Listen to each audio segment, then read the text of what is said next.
আসসালামু আলাইকুম প্রিয় দর্শক, আশা করি সকলেই ভালো আছেন। তো আজকের ভিডিওর টাইটেল এবং থাম্বনেল দেখে অবশ্যই বুঝে গেছেন কী নিয়ে হতে চলেছে।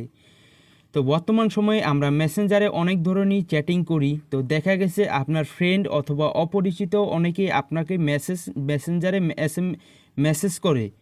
তো কি হয়েছে, আপনাকে মেসেজ করে, তো আপনি যদি তার এসএমএসটি দেখেন, মানে ওপেনে ক্লিক করে দেখেন, সে কিন্তু বুঝতে পেরে যায় যে আপনি তার এসএমএসটি দেখেছেন।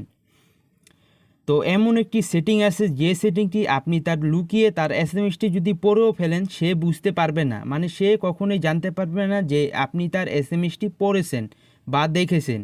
তো সেটিংটি যাওয়ার আগে যারা যারা আমার এই চ্যানেলে নতুন, এক্ষুনি সাবস্ক্রাইব করে নাই, তারা অবশ্যই চ্যানেলটি সাবস্ক্রাইব করে দেবেন।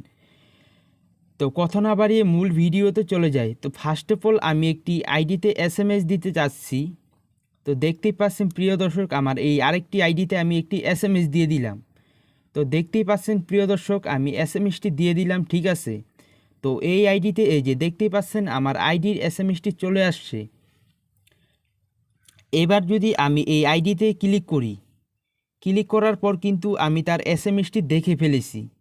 তো দেখে ফেলেছি, সে কিন্তু এখন বুঝতে পেরে যাবে যে আমি তার এসএমএসটি দেখে ফেলেছি। তো এখন কি করতে হবে, আপনি তার প্রোফাইলে এমনি চাপ দিয়ে ক্লিক করে ধরে রাখবেন। ধরে রাখার পর একটি অপশন দেখতে পাচ্ছেন, মার্ক আস আনরেড, মানে যে তৃতীয় নম্বরে একটি অপশন আপনার উপরে নিচেও থাকতে পারে। তো এই অপশনটি যার যার না আসে, আপনার ফেসবুক মেসেঞ্জার অ্যাপ্লিকেশনটি আপডেট করে নেবেন প্লে স্টোরে গিয়ে। তো আপডেট চাইলে আপনার মেসেঞ্জার অ্যাপ্লিকেশনটি আপডেট করে নেবেন, তাহলে আপনার এই অপশনটি চলে আসবে। আপনি এই অপশনটিতে ক্লিক করে দেবেন।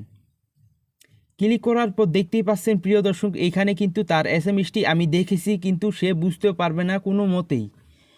তো বুঝতেই পারলেন ভিডিওটি মূলত এই ছিল আজকের ভিডিওটি ভালো লাগলে অবশ্যই একটি লাইক দিয়ে দেবেন, এবং কি আমাদের ছোট্ট পরিবারে যারা যারা এখনও সাবস্ক্রাইব করেন নাই, তারা অবশ্যই সাবস্ক্রাইব করে দেবেন।